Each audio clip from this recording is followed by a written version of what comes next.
엄살 부리지 마. 살짝 건드린 것 가지고 쇼하네.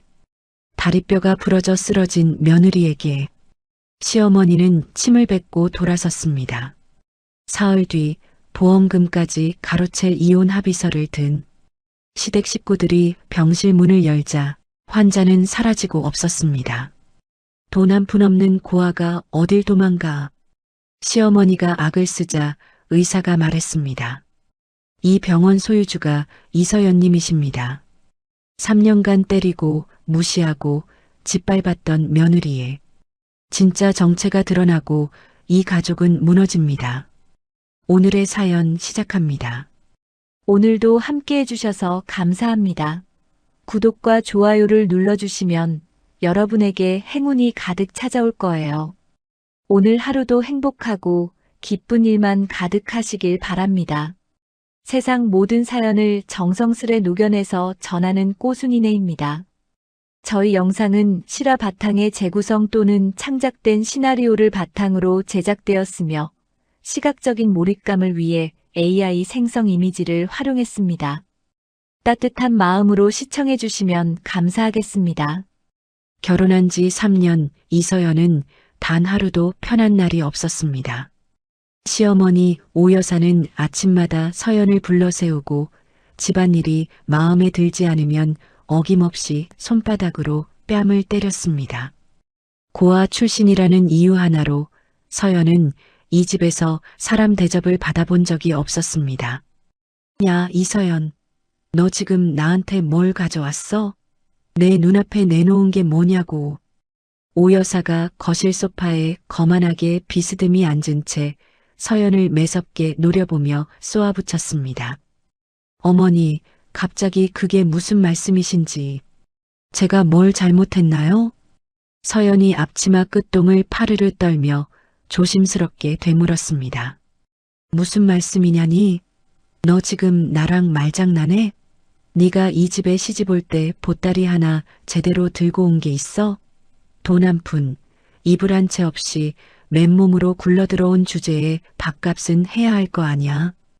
오 여사가 텔레비전 리모컨을 소파에 확 내던지며 자리에서 벌떡 일어났습니다. 지금 내 주식이 반 토막이 나서 3억이 날아갔단 말이다. 내 남편 사업 자금까지 다 묶여서 집안이 풍비박산 나게 생겼어. 당장 내 친정 가서 돈 좀 해와. 죽든 살든 가져오라고. 어머니, 아시잖아요. 저는 돌아갈 친정이 없습니다. 의지할 부모도 형제도 없어요. 서연이 고개를 푹 숙인 채 덜덜 떨리는 목소리로 대답했습니다. 친정이 없으면 빌려서라도 와. 은행에 가든 사채를 쓰든 네가 몸뚱이를 팔아서라도 해오란 말이야. 이 집에 공짜로 처먹고 살면서 그 정도 배짱도 없어? 오 여사의 도끼 어린 눈이 거실 구석에 세워둔 시커멓고 묵직한 대형 무선 청소기를 향했습니다. 오 여사가 성큼성큼 걸어가 청소기를 멧돼지 잡는 몽둥이처럼 번쩍 들어 올렸습니다. 쇳덩이 같은 본체가 허공에서 위태롭게 흔들렸습니다. 어머님, 제발이요. 잘못했어요, 어머님. 서연이 두 손을 싹싹 빌며 뒷걸음질 쳤습니다. 고아년이 돈 한 푼 못 벌어오면서 입구멍만 살아가지고 따박따박 말대꾸야. 오늘 아주 다리를 분질러 놔야 정신을 차리지.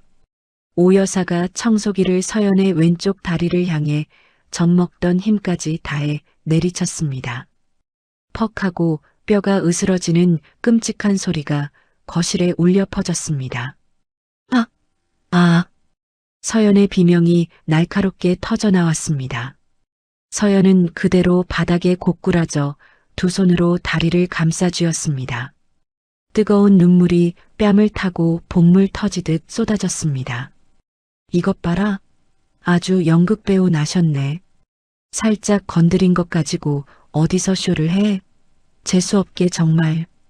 오 여사가 고통에 몸부림치는 서연의 코앞에 퇴하고 침을 뱉고는 콧방귀를 뀌며 거실을 유유히 빠져나갔습니다. 복도로 나온 오 여사의 귀에 아들 민우의 목소리가 들렸습니다. 민우는 전화기를 귀에 대고 꿀이 떨어지는 목소리로 내연녀에게 속삭이고 있었습니다. 민우야, 박민우. 오 여사가 아들의 어깨를 툭 쳤습니다. 아, 엄마. 잠깐만 좀 있어봐. 민우가 짜증 섞인 표정으로 전화기를 손으로 가리며 고개를 돌렸습니다. 야, 안방에서 내 마누라가 혼자 넘어졌다고 아주 생쇼를 하고 자빠졌으니까 아는 척도 하지 마라. 엄마가 대충 겁 좀 줬으니까 신경 꺼. 알았어, 알았다고. 나 지금 바쁘니까 나중에 얘기해. 민우는 어머니의 말에 귀찮다는 듯 고개만 까닥하고는 다시 전화기에 입을 바짝 붙이며 발코니 쪽으로 살살 걸어갔습니다. 서연은 거실 바닥에서 이를 악물고 벽을 짚으며 일어서려 했지만 왼쪽 다리가 이미 제멋대로 꺾여 힘이 들어가지 않았습니다. 손가락 톱이 빠질 정도로 벽을 움켜쥐었지만 몸은 맥없이 다시 바닥으로 주르르 미끄러졌습니다. 2시간 뒤 민우가 거실로 슬그머니 들어왔습니다. 서연은 여전히 차가운 바닥에 누워 짐승 같은 신음소리를 내고 있었습니다. 야, 이서연. 너 왜 아직도 거기 누워 있어? 적당히 좀 해. 일어나. 민우가 인상을 팍 쓰며 서연의 팔을 짐짝처럼 잡아당겼습니다. 다리가 안 움직여요. 제발 병원 좀 데려가줘요. 서연이 식은땀으로 범벅이 된 얼굴로 남편을 올려다보며 간신히 애원했습니다. 어라? 이거 진짜 다친 거야? 귀찮게 정말. 민우는 잠시 서연의 다리를 벌레 보듯 내려다보다가 전화기를 꺼내 어딘가로 전화를 걸었습니다. 형님. 나야, 민우. 나 사고 하나 쳤는데 병원 자리 하나만 빼줘. 아, 큰 병원 말고 형님네 그 구석진 병원 있잖아. 아무도 모르게 조용히 치워야 하니까 부탁해. 민우는 서연을 짐짝처럼 택시에 태워 도심 외곽의 아주 낡고 허름한 병원으로 데려갔습니다. 퀴퀴한 냄새가 나는 6인실 딱딱한 침대 위에 서연을 던져놓듯 눕히고는 접수만 하고 뒤도 안 돌아보고 병실을 떠났습니다. 민우는 복도를 걸어 나오며 구두 뒤축을 끌며 중얼거렸습니다. 큰 병원 가면 경찰 오고 조사가 어쩌고 복잡해져. 여기서 대충 때우고 입 막으면 끝이야. 서연은 곰팡이 핀 천장을 멍하니 바라보았습니다. 3년 동안 가슴속에 꾹꾹 눌러 담았던 눈물이 베개를 축축하게 적셨습니다. 사흘이 지났습니다. 서연의 침대는 새 것처럼 말끔하게 치워져 있었고 환자의 흔적은 털끝만큼도 남아있지 않았습니다. 예, 서연아. 너 어디 숨었어? 인연이 어디 갔지? 오 여사가 흰 봉투를 채찍처럼 흔들며 병실 문을 쾅 열어젖혔습니다. 오 여사의 뒤로 아들 민우와 딸 민희가 마치 사냥꾼처럼 나란히 서 있었습니다. 오 여사의 손에 든 봉투 안에는 당장 이 집에서 나가라는 이혼 서류와 서연의 목숨값 같은 보험금을 뺏으려는 서류가 가득했습니다. 간호사, 여기 누워있던 환자 어디 갔어? 어디로 빼돌린 거야? 오 여사가 간호사 데스크로 달려가 책상을 부서져라 내리쳤습니다. 이서연 환자분 말씀이세요? 그분은 입원하시자마자 본인 뜻대로 퇴원 절차 다 밟고 나가셨는데요. 간호사가 서류를 툭툭 넘기며 아주 차갑게 대답했습니다. 뭐라고? 돈 한 푼 없는 고아년이 제 발로 어딜까? 누구 돈으로 퇴원을 해? 오 여사가 히스테리를 부리며 병원 로비까지 씩씩대며 뛰어나왔습니다. 오 여사는 로비 한복판에서 남들이 보든 말든 대기 의자를 발로 쾅 걷어차며 고래고래 소리를 질렀습니다. 이서연, 이 은혜도 모르는 독한 년아. 시어머니를 따돌리고 네가 감히 도망을 가? 병원이 떠나갈 듯 소란스러워지자 점잖은 흰 가운을 입은 원장급 의사가 천천히 걸어왔습니다. 의사는 오 여사의 가슴팍에 달린 번쩍이는 명찰을 쓱 훑어보더니 아주 싸늘한 목소리로 입을 열었습니다. 보호자 되십니까? 이서연 환자분은 입원 당일 본인 소유의 대형재단 병원 VIP 병동으로 헬기 타고 이송되셨습니다. 지금 그곳에서 최고급 치료를 받고 계시니 걱정 마시죠. 뭐, 본인 소유, 헬기를 탔다고? 오 여사의 입이 주먹이 들어갈 만큼 쩍 벌어졌습니다. 그리고 하나 더 말씀드리지요. 지금 당신들이 서 있는 이 병원 건물하고 땅바닥 전체가 바로 이서연 환자분 개인 명의로 된 재산입니다. 한마디로 이 건물 주인이십니다. 의사가 태블릿 기기를 꺼내 화면을 오 여사 눈앞에 들이밀었습니다. 화면에는 서연의 이름 석자 아래로 평생 구경도 못할 어마어마한 재산 숫자가 끝도 없이 찍혀 있었습니다. 이게 대체 무슨 귀신 신나락 까먹는 소리야. 말도 안 돼.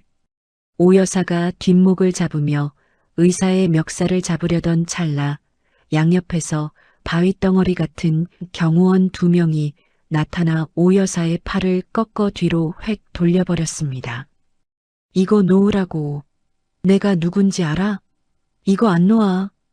오 여사가 돼지 비명을 지르며 발버둥을 쳤지만 경호원들은 바위처럼 꼼짝도 하지 않았습니다. 민우는 화면에 찍힌 서연의 재산 숫자를 보고는 정신이 나간 듯 두 무릎을 꺾으며 바닥에 털썩 주저앉았습니다. 입술이 달달 떨렸고 손톱으로 바닥 타일을 긁으며 헛것을 본 사람처럼 중얼거렸습니다. 이게 다 서연이 돈이라고? 내 마누라가 건물주였다고? 의사가 한 걸음 다가와 서슬퍼런 목소리로 쐐기를 박았습니다. 환자분께서 당신들 전원에 대해 접근 금지 명령을 내리셨습니다. 더럽게 소란 피우지 말고 지금 당장 내 건물에서 나가주십시오. 경호원들이 오 여사와 민우, 민희를 짐짝 밀어내듯 병원 정문 밖으로 내동댕이 쳤습니다. 오 여사는 정문 아스팔트 바닥에 엉덩방아를 찧으면서도 악에 받쳐 핏대를 세웠습니다. 이서연, 서연아, 네가 감히 나한테 이래? 내가 내 시어머니야. 민희는 넋이 나간 채 손톱을 피가 나도록 물어뜯으며 부들부들 떨 뿐이었습니다. 민우는 바닥에 주저앉은 채 멍청하게 고개를 들어 거대한 병원 건물을 올려다보았습니다. 서연이 숨겨온 천문학적인 재산이 머릿속을 뱅글뱅글 돌자 민우의 눈 속에 다시 추악한 탐욕이 이글거렸습니다. 붙잡아야 해. 어떻게든 서연이 바짓가랑이라도 붙잡아서 다시 데려와야 해. 민우가 이를 부득부득 갈며 주먹을 불끈 쥐었습니다. 텅 빈 병원 로비 바닥에는 오 여사가 기세등등하게 가져왔던 이혼 서류가 지나가는 사람들의 발길에 짓밟혀 너덜너덜하게 흩날리고 있었습니다. 병원 정문 밖으로 쫓겨나듯 밀려난 오 여사는 택시 안에서도 씩씩거리며 분을 사귀지 못했습니다. 사기야, 이건 새빨간 사기 결혼이라고. 지가 무슨 재벌 딸이야? 고아라고 속여서 우리 집에 굴러 들어올 땐 언제고. 내가 당장 경찰서에 신고해서 그년 가랑이에 쇠랑을 채워버릴 거야. 오 여사가 택시 뒷좌석 시트를 주먹으로 쾅쾅 내리치며 동리가 떠나가라 소리를 질렀습니다. 엄마, 제발 좀 진정해. 지금 신고가 문제야? 서연이가 진짜 그런 어마어마한 부자면 우리한테는 이게 일생일대의 기회라니까. 민우가 조수석에서 고개를 휙 돌리며 답답하다는 듯 소리쳤습니다. 기회? 내 마누라가 우리 식구를 3년 동안이나 바보 취급하면서 속였는데 그게 기회냐? 나를 감쪽같이 속인 그년 요물을 당장 잡아와야 해. 일단 내가 서연이한테 살살 빌어서라도 연락해 볼게. 엄마는 제발 입 좀 다물고 가만히 있어. 민우가 떨리는 손으로 전화기를 꺼내 서연의 번호를 눌렀지만 고객님이 전화를 받을 수 없어. 라는 차가운 기계음만 반복될 뿐이었습니다. 민우는 전화기를 허벅지 위에 내던지듯 내려놓고 이글거리는 눈으로 창밖을 노려보았습니다. 그 시각 서연은 도심 한복판에 자리한 최고급 병동의 넓은 1인실 침대 위에 누워 있었습니다. 눈부시게 하얀 시트 위로 서연의 왼쪽 다리가 굵직한 깁스에 감싸인 채 높이 올려져 있었습니다. 그때 묵직한 병실 문이 열리고 태산처럼 넓은 어깨에 검은 코트를 걸친 남자가 성큼성큼 걸어 들어왔습니다. 서연아. 남자의 목소리가 가늘게 떨렸습니다. 현성그룹 부회장이자 서연의 친오빠인 이진우는 동생의 얼굴을 내려다보며 입술을 피가 나도록 꽉 깨물었습니다. 진우는 깁스 사이로 벌겋게 드러난 피멍 자국을 보자마자 주먹을 불끈 쥐며 눈시울을 붉혔습니다. 오빠 왔어? 서연이 고개를 살짝 돌리며 힘없이 미소를 지어 보였습니다. 내 다리가 이게 뭐야? 3년 동안 그 지옥 같은 집구석에서 대체 무슨 짓을 당하고 산 거야? 오빠가 알았으면 그놈들 벌써 가만 안 뒀어. 진우가 침대 옆 의자를 거칠게 끌어당겨 앉으며 억눌린 목소리로 물었습니다. 서연은 잠시 허공을 바라보다가 가슴속에 맺힌 응어리를 하나둘씩 풀어내기 시작했습니다. 시어머니에게 파리 잡듯 뺨을 맞았던 일 남편이라는 놈이 밖에서 딴집 살림을 차리고 생활비 한 푼 안 주며 모른 척했던 일 신우이가 자기 보석을 제 것처럼 빼앗아 가도 누구 하나 편들어주지 않았던 서러운 나날들을 말입니다. 서연의 목소리는 차분했지만 이불을 움켜쥔 손가락 끝은 하얗게 질려 부들부들 떨리고 있었습니다. 그리고 오빠, 사흘 전에 시어머니가 청소기를 휘둘러서 내 다리를 내리쳤어. 돈 안 해온다고, 고아 주제에 밥값도 못한다고. 그 여편이가 감히 인간도 아닌 것들이 내 동생을. 진우가 용수철처럼 자리에서 벌떡 일어났습니다. 관자놀이에 시퍼런 핏줄이 툭 붉어졌고 온몸이 분노로 부르르 떨렸습니다. 법무팀 전원 소집해. 당장 그 집구석 인간들 쥐잡듯이 뒤져서 먼지 하나까지 다 털어버려. 진우는 곧장 전화기를 꺼내들고 사자처럼 포효하며 병실 밖으로 나갔습니다. 한편 오 여사는 집에 돌아오자마자 미친 사람처럼 서연의 방을 뒤지기 시작했습니다. 서랍장을 통째로 빼서 엎어버리고 옷장 밑바닥까지 손을 집어넣어 휘저었지만 서연의 재산에 대한 단서는 털끝만큼도 나오지 않았습니다. 인연보게 어쩜 이렇게 흔적 하나를 안 남겨놨어? 아주 작정을 하고 우리를 속였구먼. 오 여사가 서연의 옷가지를 바닥에 패개치며 이를 갈았습니다. 컴퓨터로 현성그룹을 검색해 보았지만 철통 보안에 막혀 서연과의 관계는커녕 개미 한 마리 지나간 자국도 찾을 수 없었습니다. 며칠 뒤 오 여사는 마음이 바짝바짝 타들어갔습니다. 주식은 휴지 조각이 되고 아들 사업 자금까지 다 날아간 마당에 당장 돈 나올 구멍이 없자 결국 서연의 화장대 깊숙한 곳에 숨겨진 인감도장 서랍을 억지로 열었습니다. 어머, 이게 아직 여기 있었네? 하늘이 나를 돕는구나. 오 여사가 서연의 인감도장을 손에 쥐고 징그럽게 입꼬리를 올렸습니다. 그녀는 그 도장을 들고 서연 명의로 된 상가 건물을 담보로 사채업자에게 거액의 돈을 빌렸습니다. 그 눈먼 돈은 고스란히 다시 주식 계좌로 들어갔습니다. 이 돈으로 본전만 찾으면 그년 코를 납작하게 해줄 거야. 나중에 서연이 그년이 따지면 시어머니 대접비라고 하면 그만이지. 오 여사는 돋보기를 치켜 쓰고 주식 차트를 들여다보며 혼자 낄낄거렸습니다. 같은 날 저녁 민우는 제 집인 양서연의 빈방으로 들어섰습니다.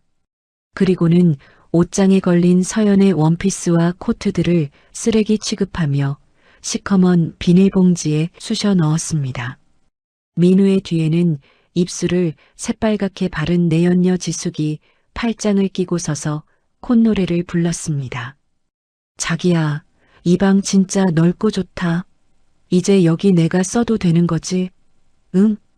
지숙이 서연의 화장대 거울에 얼굴을 비춰보며 여우처럼 꼬리를 쳤습니다.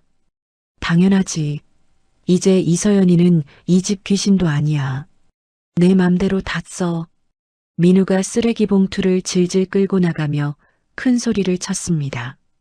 그 옆에서 시누이 민희는 서연의 보석함을 발견하고 눈이 뒤집혔습니다. 에구, 고한연이 가지고 있어봤자 다 짝퉁이겠지 뭐. 그래도 모양은 그럴싸하네. 민희가 코웃음을 치며 비싼 가방과 보석들을 챙겨 중고 거래 사이트에 올렸습니다. 그런데 다음날 오전 중고 매장 감정사에게서 자지러지는 전화가 왔습니다. 고객님, 이 물건들 전부 진품 중에 진품입니다. 가방 하나에 1,000만 원이 넘고 이 다이아몬드는 감정가가 억 단위예요. 어디서 이런 귀한 걸 구하셨어요? 민희는 전화기를 든 채 입을 떡 벌리고 침을 흘렸습니다. 그 무렵 오 여사가 병원 앞에서 며느리가 시어머니를 버렸다며 억지 시위를 벌이는 사진이 인터넷에 쫙 퍼졌습니다. 처음엔 사람들이 어머, 며느리가 너무했네 하며 속는 듯 했습니다. 그러나 그날 밤 정체불명의 계정에서 영상 하나가 올라오며 세상이 뒤집혔습니다. 오 여사가 시퍼런 무선 청소기를 몽둥이처럼 휘둘러 서연의 다리를 사정없이 내리치는 장면이 홈캠 영상에 고스란히 찍혀 있었던 것입니다. 고아 주제에 어디서 눈을 불하려. 돈 한 푼 못 벌어오면 매라도 맞아야지. 영상 속 오 여사의 악에 바친 목소리가 칼날처럼 선명하게 들렸습니다. 영상은 하룻밤 만에 조회수가 수백만을 넘기며 난리가 났습니다. 댓글창은 저 할머니 사람이냐, 당장 감옥 보내라는 욕설로 도배됐습니다. 오 여사가 운영하던 반찬 가게에는 똥 묻은 반찬 안 먹는다는 항해 전화가 불을 뿜었고 겁에 질린 가맹점주들은 간판을 내리기 시작했습니다. 사장님, 우리 가게 앞에 사람들이 계란을 던지고 난리예요. 장사 다 망쳤다고요. 가맹점주의 비명 섞인 전화를 받은 오 여사는 비명을 지르며 전화기를 바닥에 박살냈습니다.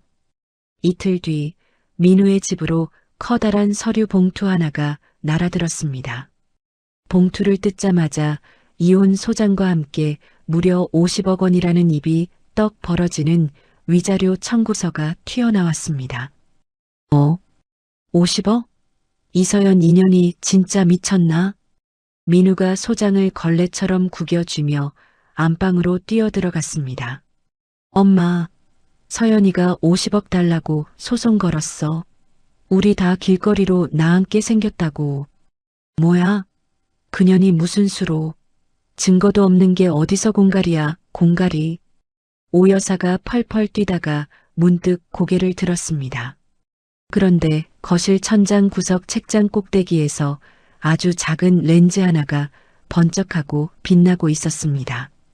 오 여사의 얼굴이 순식간에 시체처럼 하얗게 질렸습니다. 저게 뭐야?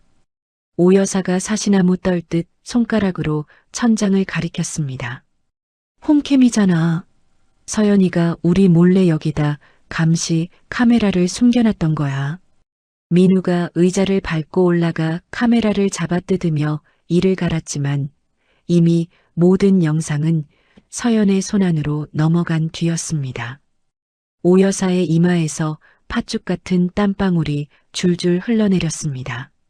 며칠 뒤 민우는 지숙의 꼬드김에 넘어가 염치도 없이 서연의 병동을 찾아갔습니다. 여기는 아무나 못 들어옵니다. 당장 돌아가세요. 병동 입구에서 덩치 큰 경호원들이 민우의 앞을 떡하니 가로막았습니다. 나 이 집 남편이야. 내 마누라 보러 왔다는데 내들이 뭔데 막아. 민우가 경호원의 어깨를 밀치며 행패를 부리려 했지만 눈 깜짝할 사이에 경호원들이 민우의 팔을 꺾어 바닥에 쾅 하고 처박아 버렸습니다. 민우의 뺨이 차가운 대리석 바닥에 쩍 하고 달라붙었습니다. 그때 경호원의 무전기에서 서연의 서늘한 목소리가 흘러나왔습니다. 다시는 내 눈앞에 나타나지 마세요. 한 번만 더 얼씬거리면 그땐 경찰차 타고 가게 해줄 테니까. 민우는 경호원들에게 짐짝처럼 들려 병원 밖 길바닥으로 내동댕이 쳐졌습니다. 흙먼지를 뒤집어 쓴 민우의 주머니에서 전화기가 울렸습니다. 내연녀 지숙이었습니다. 오빠 어떻게 됐어? 그년 만났어? 안 돼. 경호원들이 깔려서 근처도 못 가. 독한 년 아주 작정을 했어. 민우가 옷을 털며 일어나 이를 부득부득 갈았습니다. 오빠 서연이 그년도 분명 털면 먼지 날 거야. 내가 아는 흥신소 사장이 있는데 거기다 맡겨보자. 과거를 싹 다 뒤져서 약점을 잡는 거야. 지숙의 꾀임에 민우는 고개를 끄덕이며 어두컴컴한 골목으로 사라졌습니다. 같은 시각 인천공항 출국장에서는 신우이 미니가 여권을 내밀며 거드름을 피우고 있었습니다. 하지만 직원의 말 한마디에 미니의 세상이 무너졌습니다. 죄송합니다, 고객님. 현재 출입국 금지 대상자로 등록되어 있어 출국이 불가능합니다. 미니의 손에서 여권이 힘없이 바닥으로 떨어졌습니다. 미니는 공항 바닥에 주저앉아 머리를 쥐어뜯었습니다. 한편 현성그룹 법무팀 사무실에서는 수십 명의 변호사가 일사불란하게 움직이고 있었습니다. 커다란 화면에는 시댁 식구들의 숨겨진 재산과 빚더미가 실시간으로 빨갛게 표시되고 있었습니다. 사모님, 시댁 부동산 가압류 신청 끝났습니다. 이제 숨구멍만 붙여놓고 다 조여버릴 겁니다.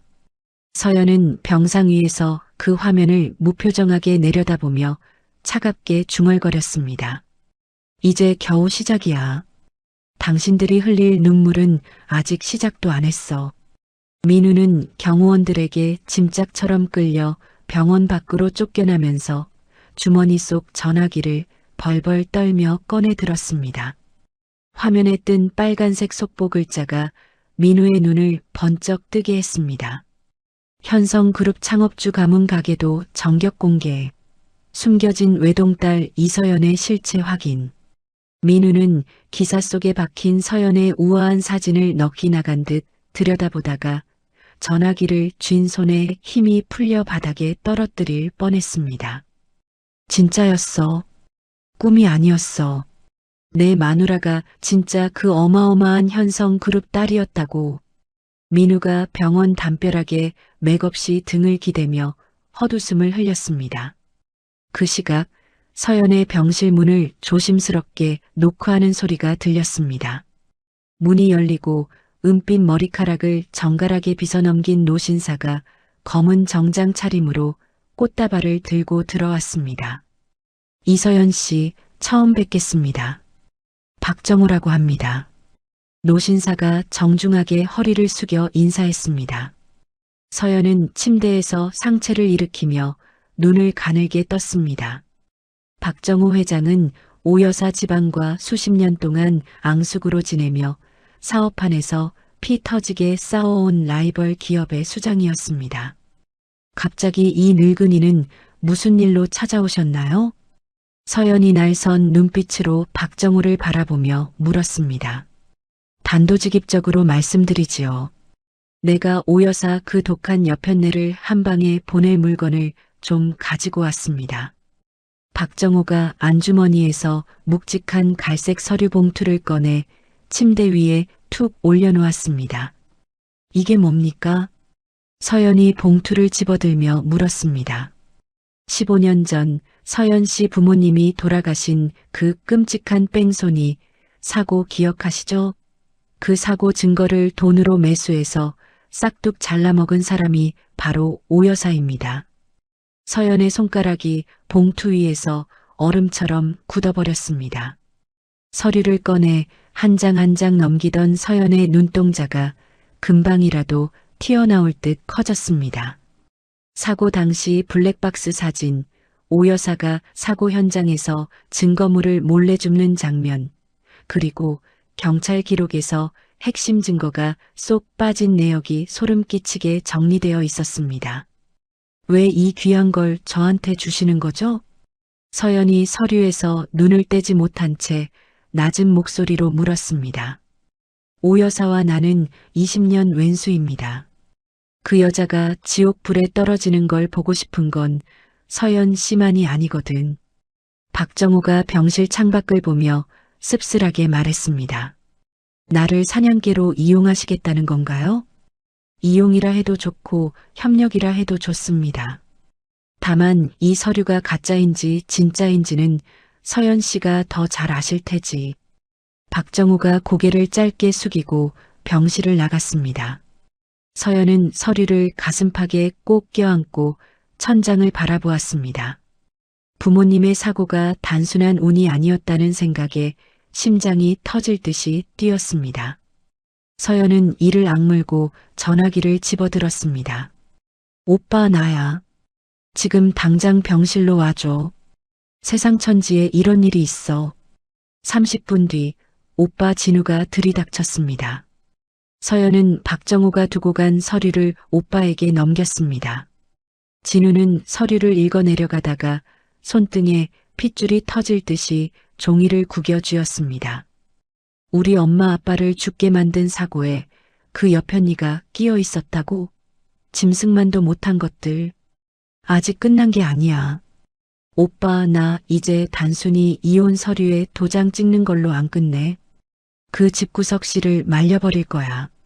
서연이 진우의 눈을 똑바로 쳐다보며 서늘하게 말했습니다. 진우는 동생의 얼굴에서 3년 동안 본 적 없는 서슬퍼런 살기를 읽었습니다. 그래, 서연아. 내 뜻대로 해라. 오빠가 뒤에서 다 쓸어버려 줄게. 아니, 내 손으로 직접 무너뜨릴 거야. 서연의 목소리는 낮았지만 병실 안의 공기는 얼음장처럼 차갑게 가라앉았습니다. 그 무렵 오 여사는 염치도 없이 현성그룹 본사 로비에 떡하니 나타났습니다. 오 여사는 대리석 바닥에 철퍼덕 주저앉아 대성통곡을 하며 소리를 질렀습니다. 아이고 사돈어른, 서연이 부모님 좀 만나게 해줘요. 내가 무릎이 닳도록 빌 테니까 한 번만 만나게 해달라고요. 지나가는 직원들이 혀를 차며 오 여사를 구경했습니다. 그때 보안팀 직원들이 다가와 오 여사의 양팔을 짐짝 들듯 잡아 일으켰습니다. 할머니, 조용히 좀 하세요. 이쪽으로 오시죠. 보안팀은 오 여사를 지하의 컴컴하고 좁은 응접실로 끌고 갔습니다. 차가운 형광등 아래 보안팀 실장이 오 여사 맞은편에 앉아 낡은 파일을 탁 펼쳤습니다. 오 여사님, 이것 좀 보시죠. 20년 전 강남 식품회사에서 돈 빼돌려 도망간 격리 직원이 있었는데 이름이랑 주민번호가 여사님이랑 똑같네요. 본인 맞으시죠? 오 여사의 얼굴이 갓 잡아 올린 생선처럼 하얗게 질렸습니다. 이걸 누가, 어디서 난 거야? 오 여사가 파일 위에 적힌 자기 이름 석자를 보며 입술을 부들부들 떨었습니다. 이건 무덤까지 가지고 가야 하는 건데 누가 이런 걸 들춰내는 거야. 오 여사의 목소리가 사시나무 떨듯 흔들렸습니다. 보안팀 실장은 대꾸도 없이 자리에서 일어나 문을 쾅 닫고 나가버렸습니다. 오 여사는 텅 빈 방에 혼자 남겨져 자신의 추악한 과거를 들여다보며 공포에 떨었습니다. 한편 민우는 내연녀 지숙의 뒤를 밟기 시작했습니다. 흥신소를 시켜 서연의 약점을 찾으라고 했지만 정작 민우의 마음엔 지숙이에 대한 의심이 독초처럼 자라났습니다. 지숙이 전현이 나한테 꼬리친 게 혹시 서연이가 시킨 짓 아냐? 나를 함정에 빠뜨리려고? 민우가 차 안에서 핸들을 부서져라 움켜쥐며 혼잣말을 짓거렸습니다. 하지만 민우가 헛다리를 짚는 사이 지숙은 이미 민우의 도박빚 고지서와 회사 돈을 빼돌린 장부를 싹 다 복사해 서연에게 넘기고 있었습니다. 사모님, 남편 빚이 벌써 8억이에요. 회사 공금도 3억이나 손댔고요. 서류 몽땅 보냈습니다. 지숙이 전화기를 귀에 대고 여우처럼 나지막하게 보고했습니다. 같은 날 오후 신우이 민희는 서연의 인감도장을 위조하려고 동네 인쇄소를 몰래 찾아갔습니다. 민희가 문을 열고 들어가자마자 안쪽에서 덩치 큰 사복 경찰들이 벌떡 일어났습니다. 박민희 씨 맞죠? 인감 위조 혐의로 긴급 체포합니다. 아, 이거 놓으라고요. 내가 누군지 알아?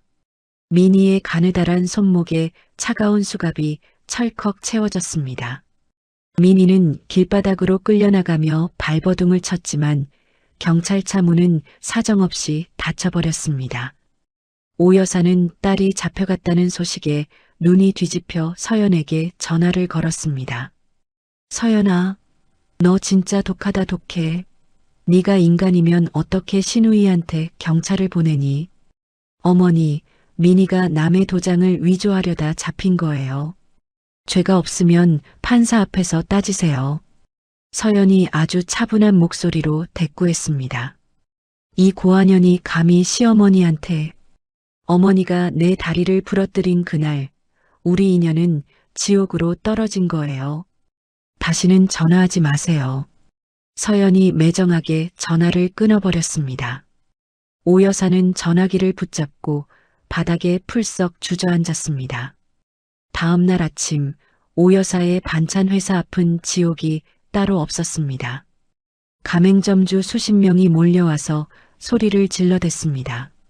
납품을 해줘야 장사를 할 거 아냐? 우리 다 굶어 죽으라는 거야?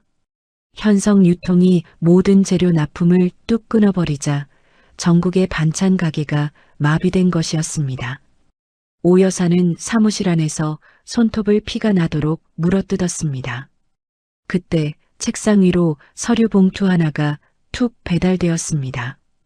경영권 인수 제안서 마이너스 발신인 이서연.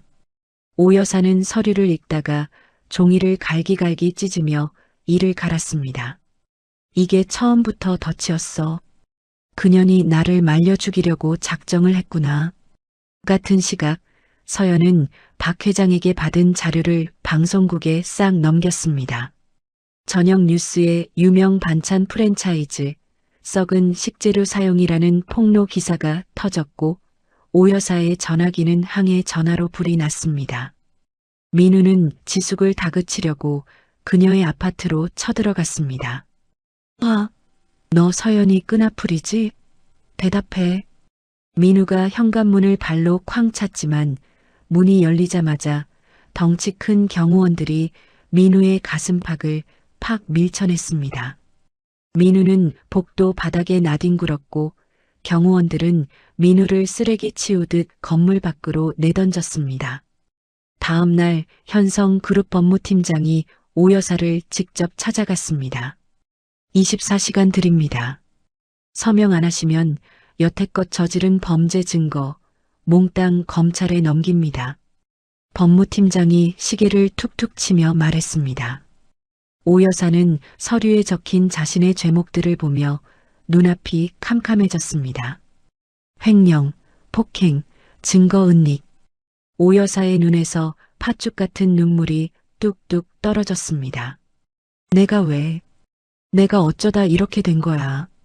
오 여사는 사들부들 떨리는 손으로 펜을 잡고 모든 권리를 포기한다는 서류에 사인을 했습니다. 서연은 병실에서 재활치료를 시작했습니다. 서연은 깁스를 푼 다리에 힘을 꽉 주며 한 발자국을 내디뎠습니다. 입술을 깨물고 이마에 구슬땀이 맺혔지만 서연의 눈은 서슬퍼런 복수의 빛으로 이글거리고 있었습니다. 오 여사는 서류에 사인을 하고도 속에서 천불이나 잠을 이룰 수 없었습니다.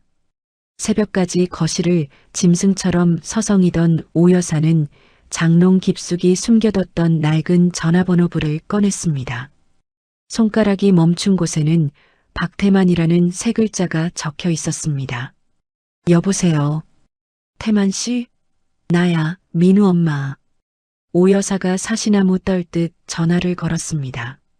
오랜만이네. 웬일이야, 이 시간에? 전화기 너머로 저승사자 같은 굵고 낮은 목소리가 흘러나왔습니다. 민우 아버지한테 이렇게 염치 없이 빌게 될 줄 몰랐어. 지금 내 며느리라는 요물한테 다 뺏기고 길거리로 나앉게 생겼다고. 그년이 글쎄 현성그룹 딸이었어. 뭐? 현성그룹? 박태만의 목소리에 처음으로 시퍼런 탐욕의 생기가 돌았습니다. 나 좀 살려줘, 태만 씨. 그년을 아주 지옥 밑바닥까지 쳐넣어달라고. 당신이 도와만 주면 내가 현성그룹 안방 정보를 싹 다 넘길게. 오 여사가 전화기를 두 손으로 부여잡고 개처럼 애걸복걸했습니다. 알았어. 내 방식대로 요리해 볼 테니 기다려. 박태만은 민우의 친부이자 피도 눈물도 없는 어둠의 자산가였습니다. 뒤에서 돈으로 사람 목숨까지 쥐락펴락하는 귀신 같은 인물이었죠. 박태만은 즉시 현성그룹 이사회에 심어둔 자기 끈앞풀들을 움직였습니다. 이틀 뒤 현성그룹 이사회에 벼락같은 탄원서가 날아들었습니다. 근본 없는 고아 출신 이서연은 상속녀 자격이 없다는 내용의 배신자 이사 5명의 도장이 쾅쾅 찍혀 있었습니다. 같은 날 밤 민우의 전화기가 울렸습니다. 민우냐? 나다, 내 애비. 아, 아버지. 갑자기 왜요? 민우가 자다 깨서 벌떡 일어났습니다. 그년이 입원한 구석진 병실 위치 알아냈다. 네가 당장 가서 그년 머리채라도 잡고 끌어내. 아니, 경호원이 깔렸는데 제가 어떻게 들어가요? 내가 경호업체 윗대가리한테 돈을 매겨놨다. 오늘 밤 11시 교대 시간에 쥐도 새도 모르게 들어가서 처리해. 민우는 검은 모자를 푹 눌러쓰고 도둑놈처럼 집을 나섰습니다. 자정이 가까운 시각, 민우는 쥐새끼처럼 비상구를 통해 서연의 병실로 기어 들어갔습니다. 잠든 서연의 팔을 거칠게 낚아채며 민우가 짐승처럼 으르렁거렸습니다. 야, 이서연, 일어나. 너 나랑 같이 나가야겠어. 서연이 소스라치게 놀라 눈을 뜨는 순간 민우가 서연을 짐짝처럼 잡아 일으켰습니다. 서연이 비명을 지르며 몸을 비틀자 도끼가 오른 민우의 팔꿈치가 서연의 왼쪽 다리를 있는 힘껏 내리찍어 버렸습니다. 아! 서연의 처절한 비명이 병동을 찢었습니다. 겨우 붙어가던 뼈에 다시 금이 가며 서연은 침대 밑으로 굴러떨어져 바닥에 처박혔습니다. 경비원들이 뒤늦게 뛰어들어와 민우를 개 잡듯 잡아 엎어버렸고 서연은 시체처럼 하얗게 질려 다시 수술실로 실려갔습니다. 수술을 마친 의사가 오빠 진우에게 고개를 푹 숙였습니다. 죄송합니다. 뼈가 아주 박살이 났습니다. 신경이 다 죽어서 최악의 경우엔 평생 다리 감각이 안 돌아올 수도 있습니다. 진우는 수술실 벽을 주먹이 터지도록 내리치며 피눈물을 흘렸습니다. 오 여사는 이때다 싶어 서연을 매장할 찌라시를 뿌렸습니다. 재벌가에 침투한 사기꾼 고한연이라는 자극적인 기사가 온 나라를 뒤덮었습니다. 하지만 재앙은 여기서 끝이 아니었습니다. 서연의 아버지가 박태만이 파놓은 횡령 함정에 빠져 수갑을 차고 끌려간 것입니다. 아버지가 잡혀갔다고? 병상의 서연은 핏기 없는 얼굴로 전화기를 떨어뜨렸습니다. 든든한 태상 같던 아버지가 사라지자 서연의 여린 어깨가 걷잡을 수 없이 떨렸습니다. 박태만의 수하들은 서연의 개인 금고를 도끼로 찍어 열고 지분 서류를 깡그리 훔쳐갔습니다. 신우이 민희는 구치소에서 나오자마자 서연의 명의를 도용해 사채를 수십억 빌리고는 연기처럼 사라졌습니다. 마지막 희망으로 믿었던 직속 비서가 병실 문을 열고 들어왔을 때 서연은 신락 같은 기대로 물었습니다. 비서실장님, 우리 아버지 어떻게 됐어요? 변호사는 구했나요? 죄송합니다. 저는 이제 박태만 회장님 밑으로 가기로 했습니다. 비서실장이 던진 명함 뒷면에는 박태만의 이름이 선명했습니다. 당신까지 나를 버리는 거야? 서연의 목동이 메어 가늘게 끊어졌습니다. 비서실장은 대꾸도 없이 나가버렸고 텅 빈 방엔 서연의 서러운 곡소리만 울려 퍼졌습니다. 병원 이사회도 돈 앞에 무릎을 꿇었습니다. 행정실 직원이 들어와 짐을 싸라고 윽박질렀습니다. 서연은 휠체어에 실려 곰팡내 나는 일반 병동 구석탱이로 쫓겨났습니다. 커튼 하나로 가린 비좁은 침대 위에서 서연은 죽은 사람처럼 천장만 바라봤습니다. 그때 오 여사가 나타나 종이컵에 든 찬물을 서연의 얼굴에 확 끼얹었습니다. 아이고, 우리 현성그룹 공주님 꼴 좋네. 여기서 뭐하고 자빠졌어? 오 여사가 젖은 서연의 얼굴을 내려다보며 뱀처럼 비웃었습니다. 네가 아무리 발버둥 쳐봐야 고아년은 고아년이야. 근본 없는 것들은 결국 이렇게 바닥에서 기게 되는 법이라고. 서연은 얼굴에 흐르는 물을 닦지도 못한 채 입술을 피가 나도록 깨물었습니다. 오 여사는 빈 컵을 서연의 몸에 던지고 낄낄거리며 나갔습니다. 민우는 가짜 서류를 들이밀어 서연의 마지막 재산까지 싹 다 가로챘습니다. 언론은 서연을 욕심 많은 사기꾼 며느리라고 낙인 찍었고 인터넷엔 서연을 욕하는 글이 넘쳐났습니다. 퇴원 명령을 받은 서연은 휠체어를 타고 홀로 병원 문을 나섰습니다.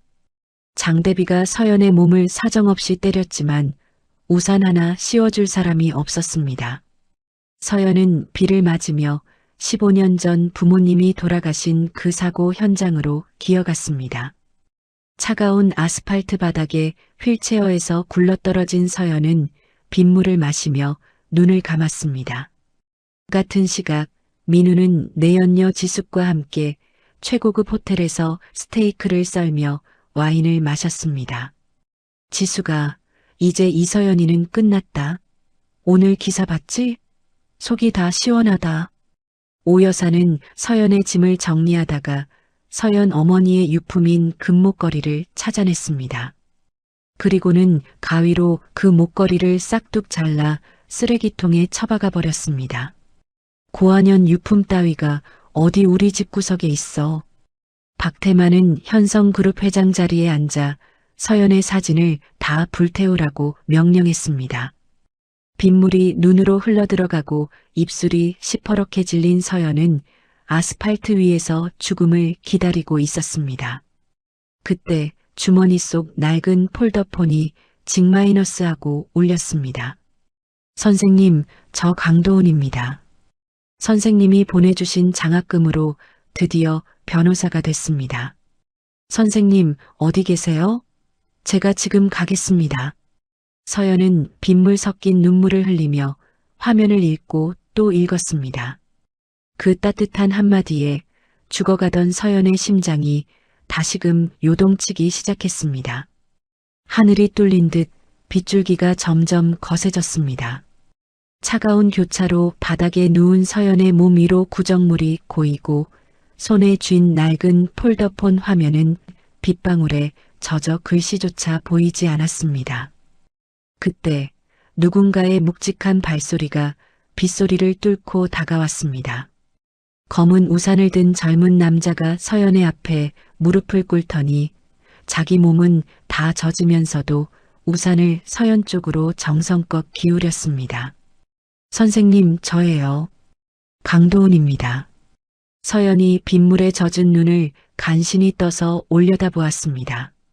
단정한 코트 차림에 눈매가 매서우면서도 선한 청년이 서연의 어깨를 조심스럽게 감싸 안았습니다. 도훈 씨? 진짜 도훈 씨예요? 네, 선생님. 저예요. 어서 일어나셔야 합니다. 제가 모시러 왔습니다. 도훈은 서연의 등 뒤로 팔을 쑥 넣어 번쩍 안아 올렸습니다. 서연의 몸은 얼음장처럼 차가웠습니다. 도훈은 자기 코트를 벗어 서연의 어깨에 칭칭 감아주고는 서연을 차 뒷좌석에 조심조심 태웠습니다. 도훈이 서연을 데려간 곳은 도심 외곽의 아주 조용하고 튼튼한 2층 집이었습니다. 담벼락이 높아서 밖에서는 안이 전혀 보이지 않는 안전한 곳이었죠. 도훈은 서연을 따뜻한 방에 눕히고 마른 수건으로 서연의 머리카락을 아이 닦아주듯 정성스레 말려주었습니다. 선생님, 따뜻한 물 좀 드세요. 속이 좀 풀려야 합니다. 도훈이 김이 모락모락 나는 머그잔을 서연의 입가에 가져다 대었습니다. 서연은 떨리는 두 손으로 잔을 감싸쥐고 한 모금 넘겼습니다. 온기가 목을 타고 내려가자 그제야 서연의 얼굴에 핏기가 좀 돌았습니다. 나를 어떻게 알고 찾은 거예요?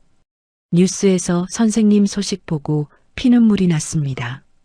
제가 장학금 받고 변호사 됐을 때 제일 먼저 보고드리고 싶었는데 위치 추적으로 교차로에 계신 걸 알고 한달음에 달려갔습니다. 도훈이 서연의 발치에 앉아 목이 메어 말했습니다. 선생님이 저한테 해주신 은혜 평생 뼈에 새기고 살았습니다. 고아원에서 나와서 막막할 때 아무 조건 없이 대학 등록금 내주신 분이 바로 선생님이잖아요. 선생님 아니었으면 저 지금 변호사 노릇 못했습니다.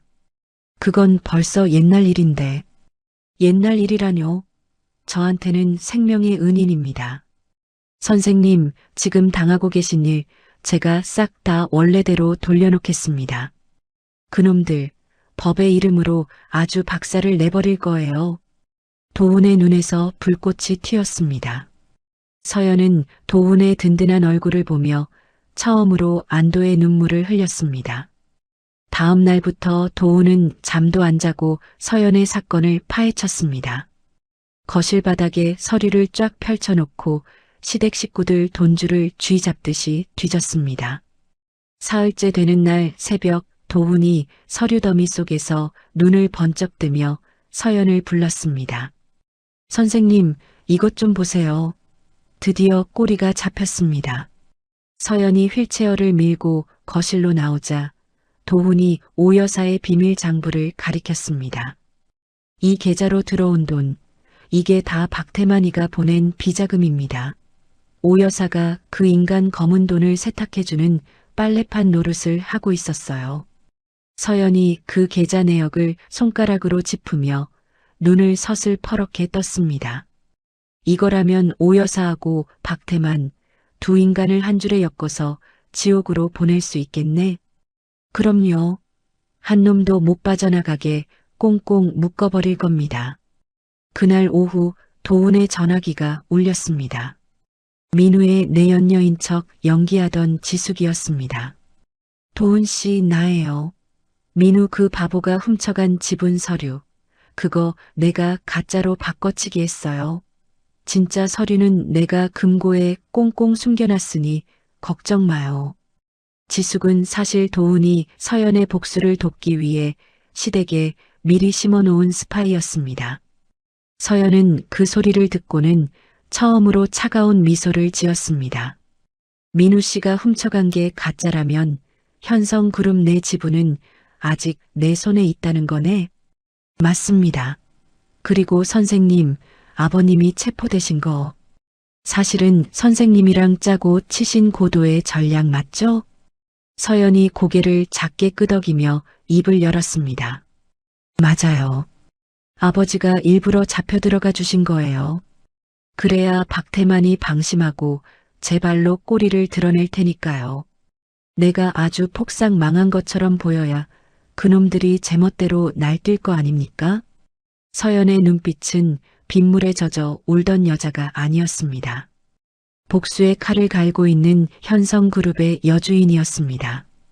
도훈은 곧장 물리치료사를 불러 서연의 재활을 도왔습니다. 서연은 매일 아침 이를 악물고 일어서는 연습을 했습니다. 땀이 비 오듯 쏟아져도 멈추지 않았습니다. 한편 민우는 자기가 훔친 서류가 가짜라는 사실을 모른 채 라이벌 기업 회장을 만났다가 멱살을 잡혔습니다. 야, 박민우. 이 가짜 종이 쪼가리로 우리를 속여? 너 죽고 싶어? 아, 아닙니다. 그럴 리가요. 제가 다시 확인해 올게요.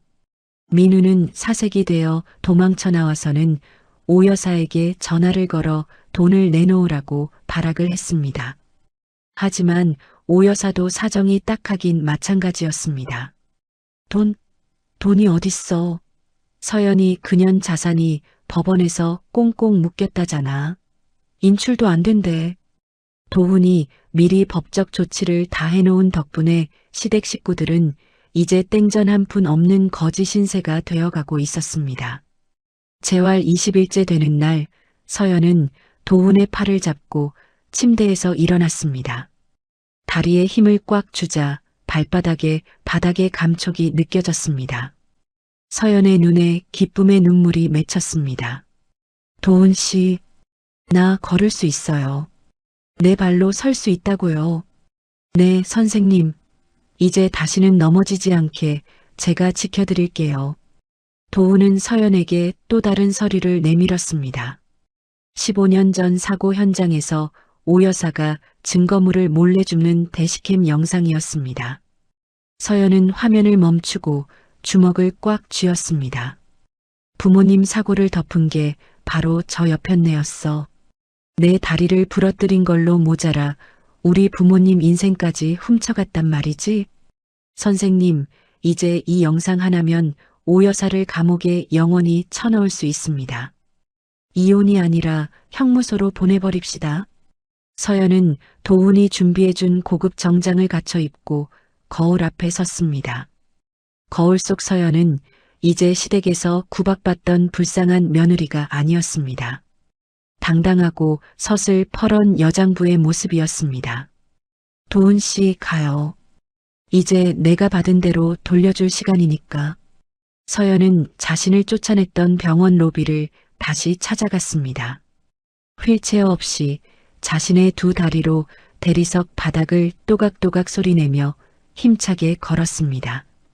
로비의 모든 사람이 경악하며 쳐다봤지만 서연은 당당하게 고개를 들고 적들의 심장부를 향해 걸어 들어갔습니다.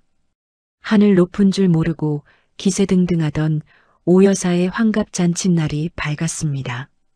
도심 한복판 특급 호텔 20층 연회장에는 잘 나간다는 양반들 200여 명이 북적거렸습니다.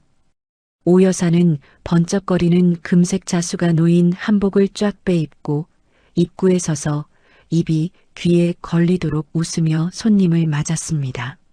어머, 사장님. 바쁘신데 여기까지 와주시고 정말 감사합니다. 어서 안으로 드세요. 오 여사가 허리를 90도로 굽히며 손님 손을 넙석 잡았습니다. 며칠 전까지 온 세상이 자기를 손가락질했어도 오늘 이 자리만큼은 재벌집 안주인처럼 체면을 세우겠다고 남은 돈을 싹싹 긁어 모아 호텔을 빌린 것이었죠. 민우는 연회장 안쪽 명당 자리에 앉아 거드름을 피우며 와인을 홀짝였고 그 곁엔 내연녀 지숙이 여우처럼 딱 붙어 있었습니다. 오빠, 오늘 같은 날은 싹 다 잊고 즐겨. 오빠가 이 집의 대들보잖아. 지숙이 민우의 잔에 술을 찰랑찰랑 채워주자 민우는 기분이 좋은지 그래. 오늘부터 다시 시작하는 거야. 하며 잔을 높이 들었습니다. 연회장 조명이 은은하게 바뀌고 사회자가 무대 위로 올라왔습니다. 자, 지금부터 우리 존경하는 오 여사님의 환갑을 축하하는 성대한 잔치를 시작하겠습니다. 사람들의 박수 소리가 천장을 찌를 듯 했습니다. 오 여사가 여왕이라도 된 양 치맛자락을 휘날리며 무대 앞으로 나가는 순간 연회장 정문이 쾅 하고 열렸습니다. 눈부시게 하얀 드레스를 입고 검은 쇼를 우아하게 걸친 여자가 나타났습니다. 바로 이서연이었습니다. 연회장 안의 모든 눈동자가 서연에게 쏠렸습니다. 서연은 지팡이 하나 없이 허리를 꼿꼿이 펴고 대리석 바닥을 또각또각 힘차게 디디며 걸어왔습니다. 오 여사는 귀신을 본 사람처럼 얼굴이 종이장처럼 하얘졌습니다. 너, 네가 여길 어떻게 해? 오 여사의 손에 들려있던 와인잔이 바닥에 떨어져 박살이 났습니다. 시뻘건 와인이 오 여사의 비싼 한복 치마에 피처럼 튀었습니다. 연회장은 찬물을 끼얹은 듯 조용해졌고 서연은 거침없이 무대 단상 위로 성큼성큼 올라갔습니다. 사회자의 손에서 마이크를 뺏어든 서연이 좌중을 훑어보며 서슬퍼런 목소리로 입을 열었습니다. 오늘 이 자리에 귀한 걸음 해주신 분들께 이 집안의 진짜 얼굴을 보여드리겠습니다. 서연의 손짓 한 번에 연회장 전면에 있는 대형 스크린에 영상이 쫙 펼쳐졌습니다. 화면 속에는 오 여사가 몽둥이 같은 청소기를 번쩍 들어 서연의 다리를 사정없이 내리치는 장면이 소름 끼치게 담겨 있었습니다. 고아 주제에 어디서 눈을 부라려. 돈 한 푼 못 벌어오면 매라도 맞아야지. 악마 같은 오 여사의 목소리가 연회장 스피커를 타고 쩌렁쩌렁 울려 퍼졌습니다. 자리에 앉아있던 손님들은 아이고 세상에 저게 사람이야 짐승이야? 하며 혀를 찼습니다. 저건 가짜야. 조작된 거라고. 당장 저거 안 꺼. 오 여사가 미친 듯이 소리를 질렀지만 서연은 눈 하나 깜짝하지 않았습니다. 이건 조작할 수 없는 홈캠 원본입니다. 날짜와 시간이 다 찍혀 있고 법정 증거로도 제출된 영상입니다. 민우가 눈이 뒤집혀 무대 위로 뛰어 올라오려 했습니다. 이서연, 너 죽고 싶어? 당장 내려와. 민우가 단상을 잡으려는 찰나 연문에서 강도훈 변호사가 나타나 민우의 앞을 떡하니 막아섰습니다. 그리고는 묵직한 서류 봉투를 민우의 가슴팍에 팍 밀어 넣었습니다. 박민우 씨 회사 돈 빼돌린 횡령죄랑 마약 혐의로 고소장이 나왔습니다. 경찰서 가서 얘기하시죠.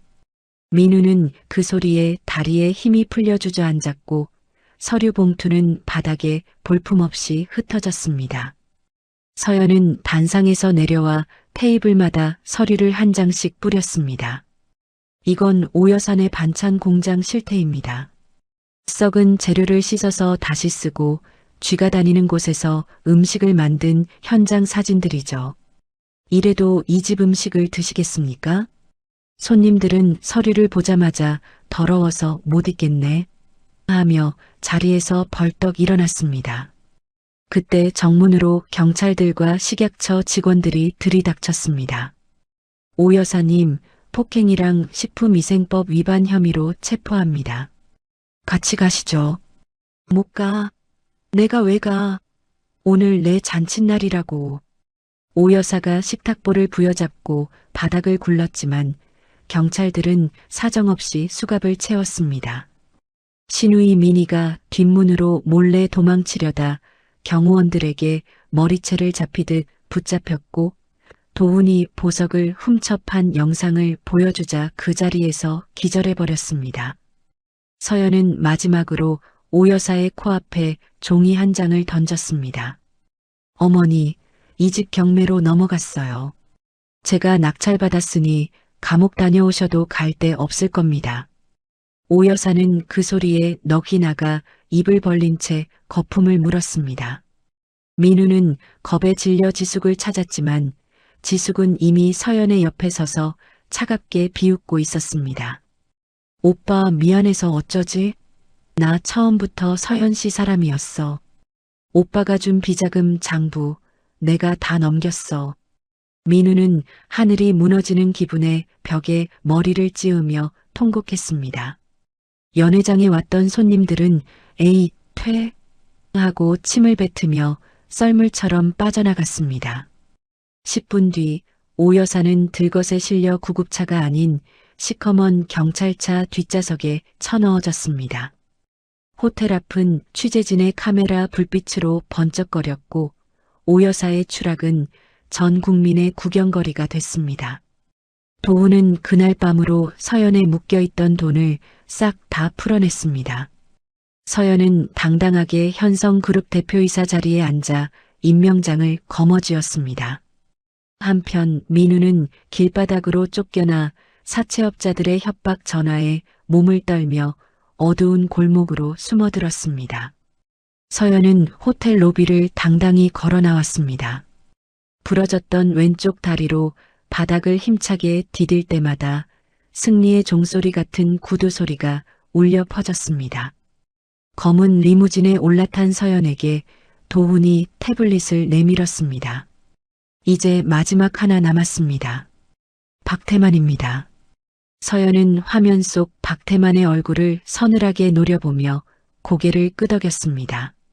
이제 진짜 거물을 잡을 차례였습니다. 서연이 현성그룹의 대표이사 자리에 앉아 당당하게 출근한 첫날 아침이었습니다. 서연이 본사 로비에 들어서자 수백 명의 직원이 양옆으로 늘어서서 고개를 숙이며 인사를 올렸습니다. 비서실장이 서연의 곁에 딱 붙어 일과표를 내밀었습니다. 대표님, 오늘 첫 번째로 처리하실 일은 오 여사네 회사를 몽땅 사들이는 인수합병건입니다.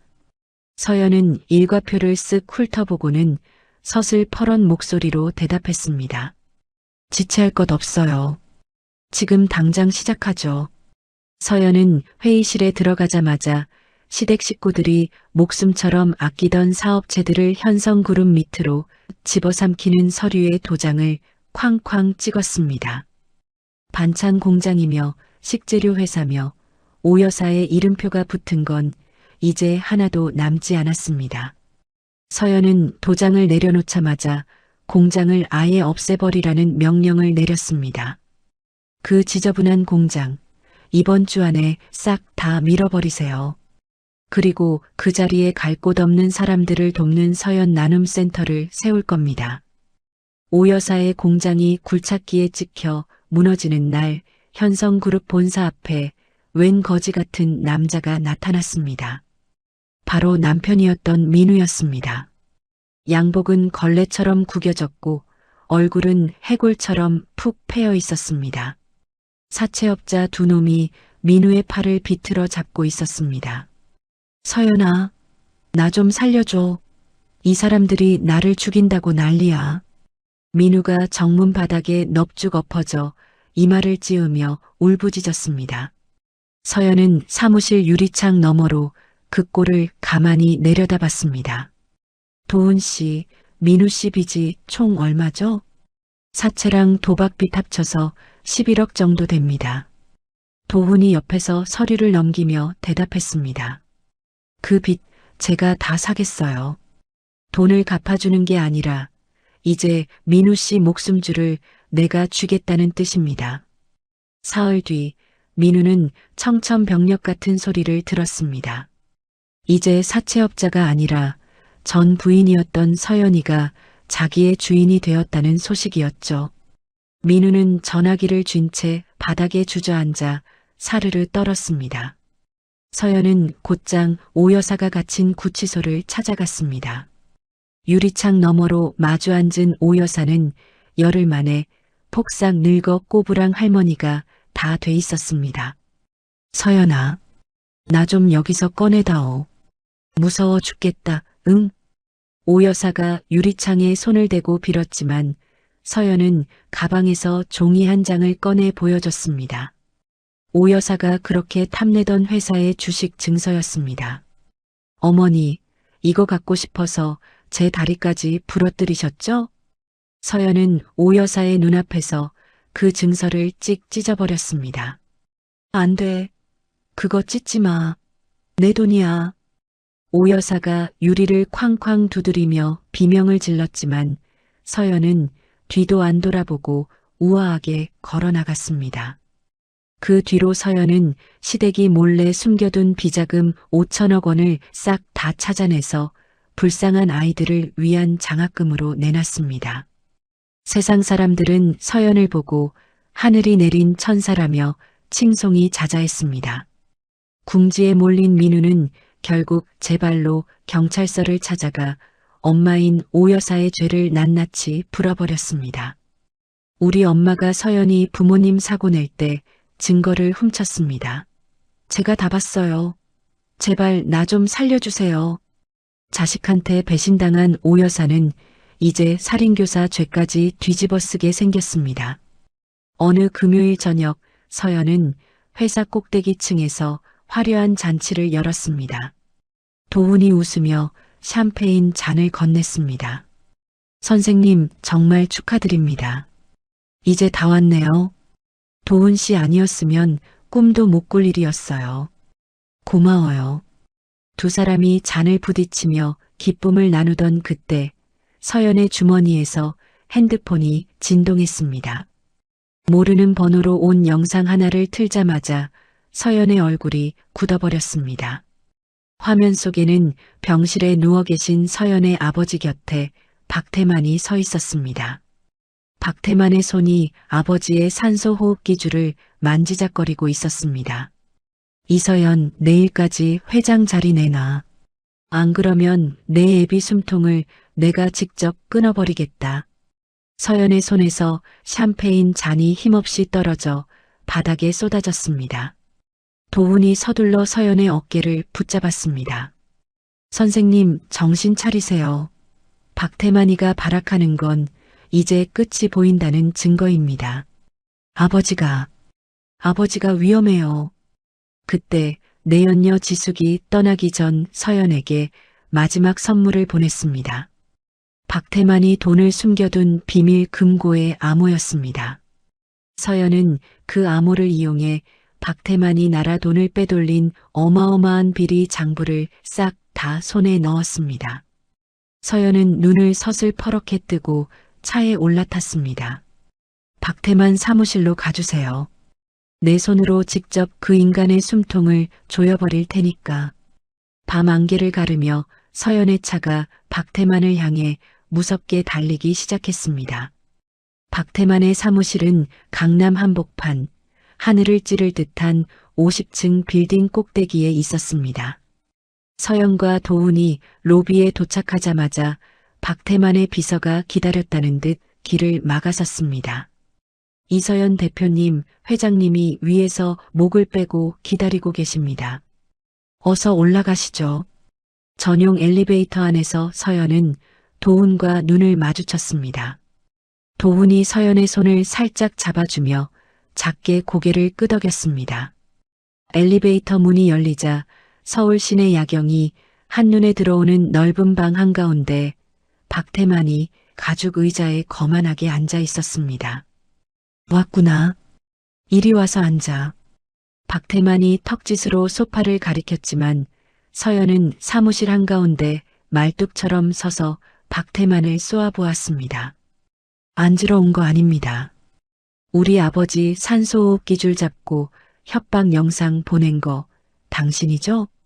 그래, 내가 했다. 어쩔래? 내일 아침까지 대표이사 사퇴서 내고 지분 30% 싹 다 포기해. 안 그러면 내 애비 숨통은 그 자리에서 끊어지는 거야. 박태만이 책상 위로 시커먼 인주와 서류를 밀어냈습니다. 서연은 서류를 내려다봤습니다. 산소호흡기의 의지에 가쁜 숨을 내쉬던 아버지의 얼굴이 떠올라 가슴이 찢어지는 것 같았습니다. 서연의 손끝이 파르르 떨렸습니다. 빨리 찍어. 내 애비 목숨이 내 손가락 끝에 달렸어. 서연은 결국 도장을 집어들었습니다. 도훈이 안 됩니다. 선생님. 하며 말리려 했지만 서연은 피눈물을 삼키며 종이 위에 도장을 쾅 찍어버렸습니다. 붉은 인주가 번지는 모습이 꼭 서연의 심장에서 피가 흐르는 것 같았습니다. 잘했다. 역시 자식놈은 부모 목숨 앞에선 별 수 없구먼. 박태만이 그 서류를 집어들며 기분 나쁘게 낄낄거렸습니다. 빌딩을 나선 도훈이 답답한 듯 물었습니다. 선생님, 대체 왜 그러셨습니까? 시간을 벌어야 해요. 아버지가 안전한 곳으로 옮겨질 때까지는 그자들을 안심시켜야 하니까요. 서연의 목소리는 낮았지만 결기는 서슬퍼랬습니다. 하지만 다음 날 아침 상황은 서연의 생각보다 훨씬 더 고약하게 돌아갔습니다. 이혼한 전 남편 민우가 경호원들을 거느리고 서연의 집무실로 쳐들어온 것입니다. 우리 아버지가 이제 이 회사 주인이야. 넌 이제 끝났어. 당장 꺼져. 민우가 서연의 책상 앞에 서서 서연의 얼굴에 퇴하고 더러운 침을 뱉었습니다. 서연의 뺨을 타고 침이 흘러내렸지만 서연은 손등으로 쓱 닦아내며 민우를 차갑게 노려봤습니다. 나가세요. 여긴 당신 같은 인간이 올 곳이 아니야. 뭐라고? 이게 어디서?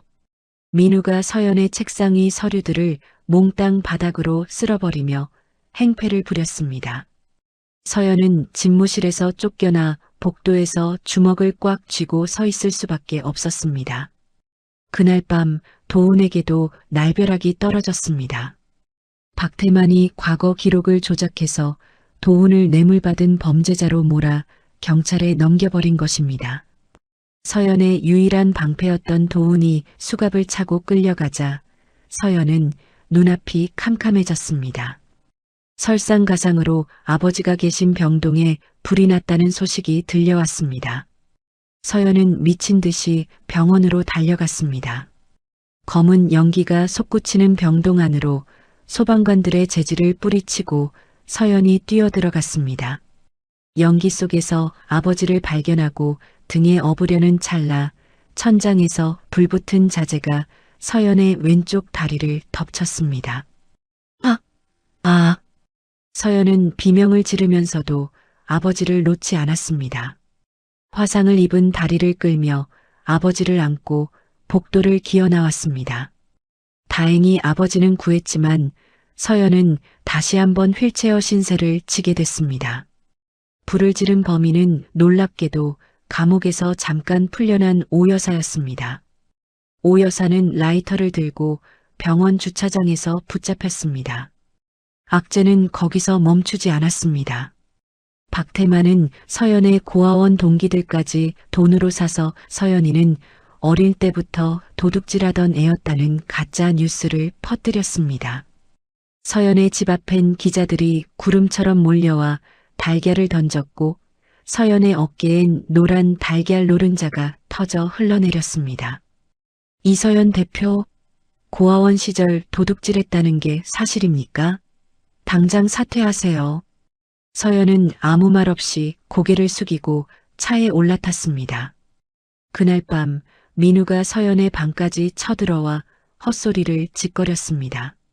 지금이라도 내 밑으로 들어와서 시중 들면 살려줄게. 응. 서연은 차가운 눈으로 민우를 쫓아냈습니다. 주주총회 당일 아침이 밝았습니다. 서연은 텅 빈 방에서 홀로 옷을 입었습니다. 박태만이 서연의 통장까지 싹 다 막아버려 당장 차비 한 푼도 없는 처지였죠. 그때 유치장에 갇힌 도훈에게서 기적 같은 연락이 왔습니다. 선생님, 제가 박태만 측 변호사가 협박하는 녹취를 땄습니다. 제 무죄를 밝힐 증거예요. 그리고 아버님이 방금 깨어나셨습니다. 박태만의 죄를 직접 밝히겠다고 하십니다. 그 소리에 서연의 눈에서 뜨거운 눈물이 쏟아졌습니다. 절망 끝에서 희망의 빛이 보인 것입니다. 서연은 주주총회장 문 앞에 섰습니다. 안에서는 박태만이 이제 내가 회장이다 하며 잔치를 벌이고 있겠죠. 서연은 휠체어에서 이를 악물고 일어났습니다.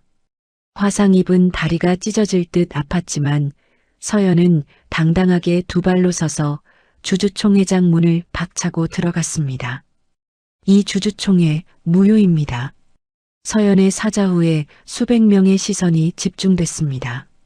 서연은 한 걸음 한 걸음 원수를 갚기 위해 단상을 향해 힘차게 걸어갔습니다.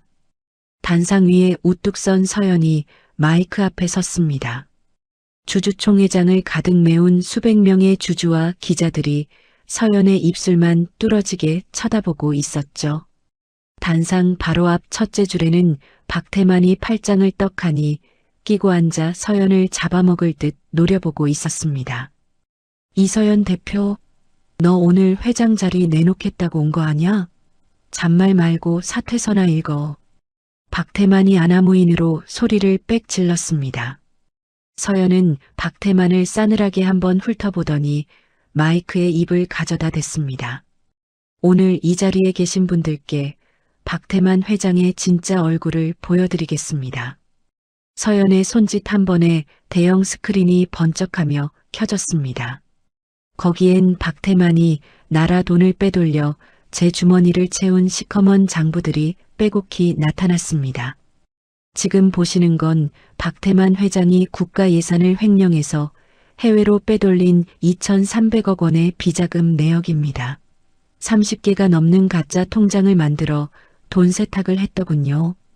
총회장이 순식간에 벌집을 쑤신 듯 술렁거렸습니다. 기자들이 아니 2,300억? 하며 미친 듯이 카메라 셔터를 눌러댔습니다. 거짓말이야. 저건 다 가짜라고. 사기야. 박태만이 자리를 박차고 일어나 거품을 물었지만 서연은 눈 하나 깜짝하지 않았습니다. 그때 총회장 옆문이 활짝 열리며 검은 양복 차림의 남자가 당당하게 걸어 들어왔습니다. 바로 강도훈 변호사였습니다.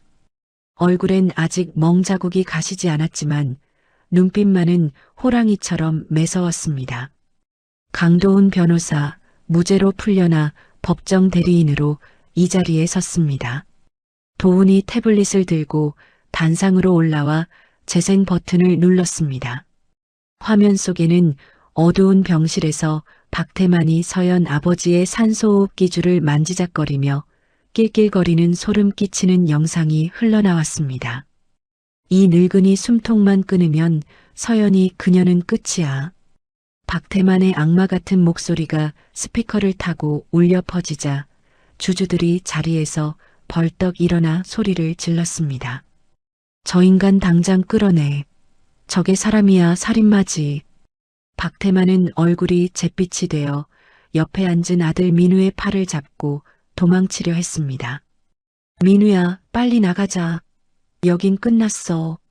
하지만 경호원들이 이미 문을 꽁꽁 막아섰습니다. 민우는 박태만의 손을 거칠게 뿌리쳤습니다. 나한테 왜 이래? 또 나를 방패로 쓰려고? 이놈이 미쳤나? 넌 내 아들이야. 시키는 대로 해. 아들, 평생 나 몰라라 하다가 필요할 때만 찾아와서 이용해 먹고 이제 와서 아들이라고? 당신은 내 아버지도 아니야. 민우가 박태만의 가슴팍을 세게 밀어버렸고 박태만은 의자에 부딪혀 바닥에 꼴사납게 나뒹굴었습니다. 민우는 주머니에서 열쇠 하나를 꺼내 서연에게 던졌습니다. 이거 강남 지하에 숨겨진 박태만 비자금 금고 열쇠야. 거기 다 있어. 이제 당신 맘대로 해.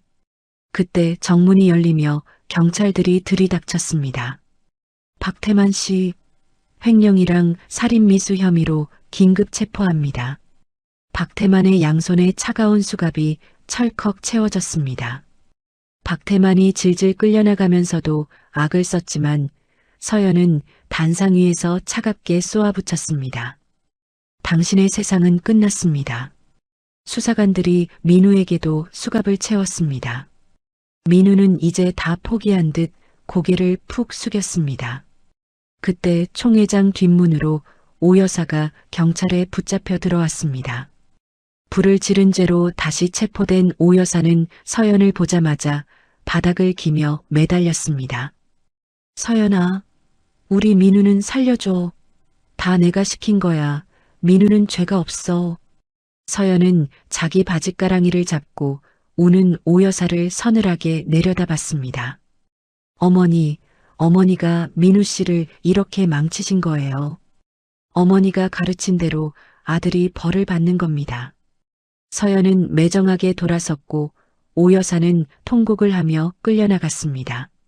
서연을 배신했던 비서실장과 부패한 이사들까지 그 자리에서 싹 다 해임됐습니다.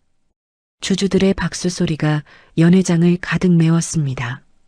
서연은 곧장 아버지의 병실로 달려갔습니다.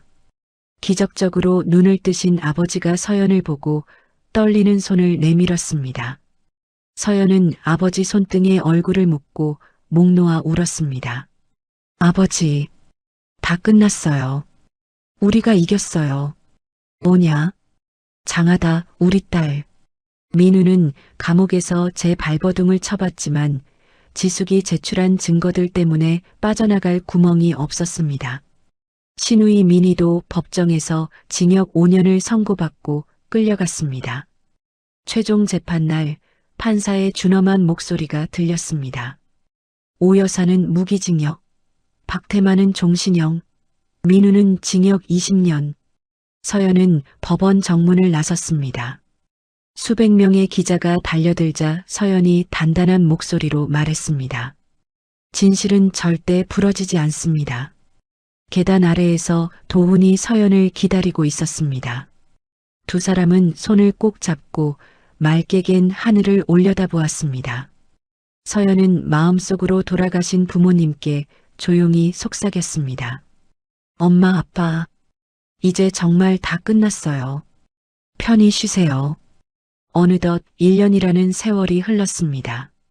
서연은 현성그룹 본사 꼭대기층 집무실 창가에 서서 드넓은 서울 시내를 내려다보고 있었습니다.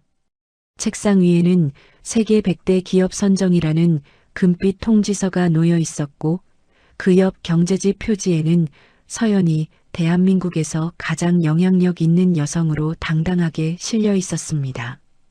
대표님, 회의 시간입니다. 이제 그만 가시죠. 비서가 조심스레 문을 열자 서연이 우아하게 몸을 돌렸습니다. 부러졌던 왼쪽 다리에는 흉터 하나 남지 않았습니다. 서연은 이제 지팡이도 없이 본사 로비를 당당하고 힘차게 가로질러 회의실로 향했습니다. 복도에서 마주치는 직원들은 대표님, 안녕하십니까? 하며 존경의 눈빛으로 허리를 숙였습니다. 그날 오후 서연은 공기 맑은 강원도 별장을 찾았습니다. 마당에서는 건강을 되찾은 아버지가 지팡이를 짚고 천천히 산책을 하고 계셨습니다. 서연아, 우리 딸 왔구나.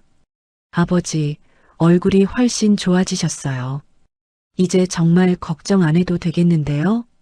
서연이 아버지의 팔짱을 끼고 다정하게 걷기 시작했습니다. 아버지는 서연의 손을 꼭 쥐며 고생 많았다. 내 딸아. 네가 이 아비랑 회사를 다 살렸어. 하고 눈시울을 붉히셨습니다.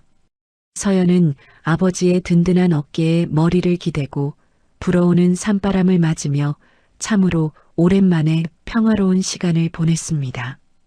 같은 시각 감옥에 갇힌 오 여사는 교도소 의무실 침대 위에 흉하게 누워 있었습니다.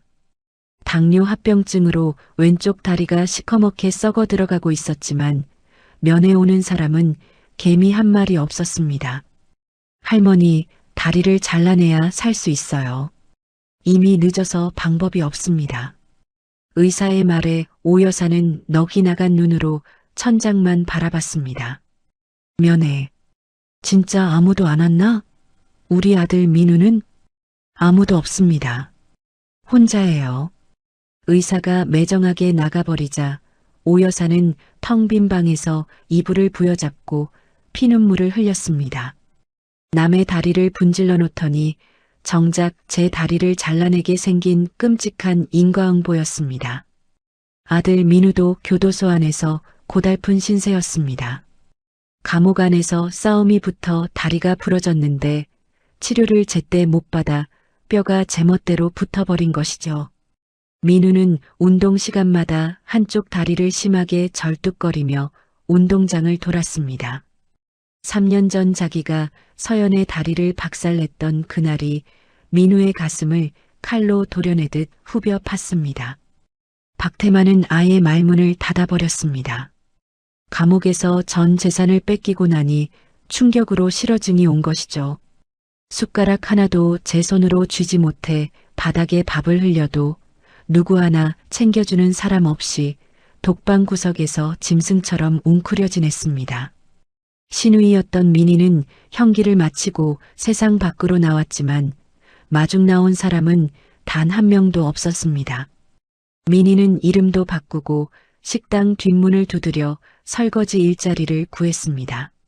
사장님, 저 설거지라면 자신 있어요. 제발 써만 주세요. 민희는 빨간 고무장갑을 끼고 산더미 같은 접시를 닦았습니다. 그러다 식당 밖 커다란 광고판에 실린 서연의 화려한 사진을 보고는 그만 주저앉아 통곡했습니다. 내가 왜 그랬을까? 내가 왜 서연이를 그렇게 괴롭혔을까? 하지만 후회해도 이미 버스는 떠난 뒤였습니다. 다시 따뜻한 봄이 왔습니다. 서연은 자기가 세운 장학재단 행사장에 나타났습니다. 여러분, 어디서 태어났는지는 중요하지 않습니다. 저도 한때는 다 잃고 길바닥에 쓰러졌던 사람이니까요. 포기하지 마세요. 학생들의 박수가 터져나오는 가운데 서연의 옆에는 늘 그림자처럼 지켜주던 도훈이 서 있었습니다. 두 사람은 서로를 바라보며 조용히 미소를 주고받았습니다. 행사가 끝나고 서연은 본사 로비를 지났습니다. 로비 유리관 안에는 오 여사가 휘둘렀던 그 청소기가 금칠이 된 채 전시되어 있었습니다. 승리의 기록이라는 글자를 보며 서연은 생각했습니다.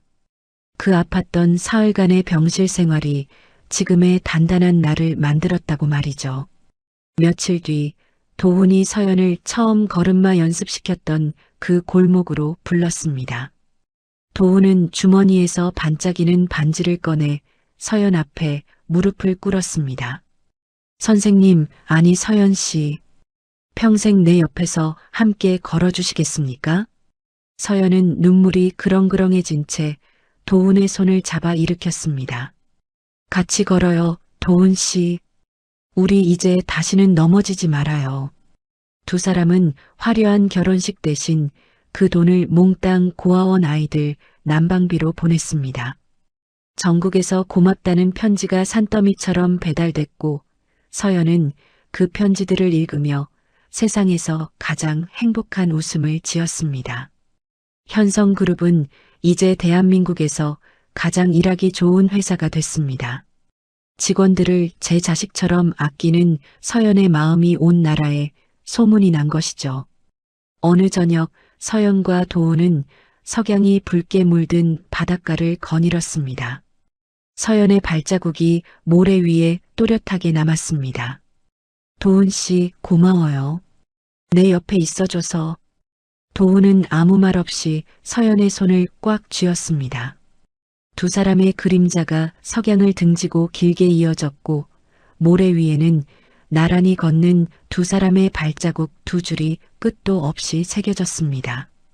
이제 서연의 앞길엔 꽃길만 활짝 열려 있었습니다. 서연의 다리는 부러졌지만 서연의 마음은 끝내 부러지지 않았습니다. 3년 동안 고아라는 이유로 맞고 쫓겨나고 짓밟혔지만 서연은 단 한 번도 자신의 가치를 잃지 않았습니다. 때로는 세상 전체가 등을 돌린 것처럼 느껴질 때가 있습니다. 아무도 내 편이 없다고, 이대로 무너질 수밖에 없다고 생각하는 순간이 찾아옵니다. 하지만 서연이 빗속에서 다시 일어났던 것처럼, 휠체어에서 두 발로 다시 섰던 것처럼 포기하지 않는 사람에게는 반드시 다시 걸을 수 있는 날이 옵니다. 아기는 반드시 그 대가를 치릅니다. 남의 다리를 부러뜨렸던 시어머니는 자신의 다리가 썩어 들어갔고 아내를 내팽개쳤던 남편은 평생 절뚝거리며 살게 되었습니다. 세상은 느리지만 결국 공평하게 돌아갑니다. 오늘 이 이야기가 힘든 시간을 보내고 계신 분들께 작은 위로가 되었으면 좋겠습니다. 지금 견디고 계신 그 시간이 언젠가 당신을 가장 단단하게 만들어줄 겁니다. 이야기를 끝까지 들어주신 분이 계시다면 잘 들었다고 댓글 하나만 남겨주세요. 감사합니다.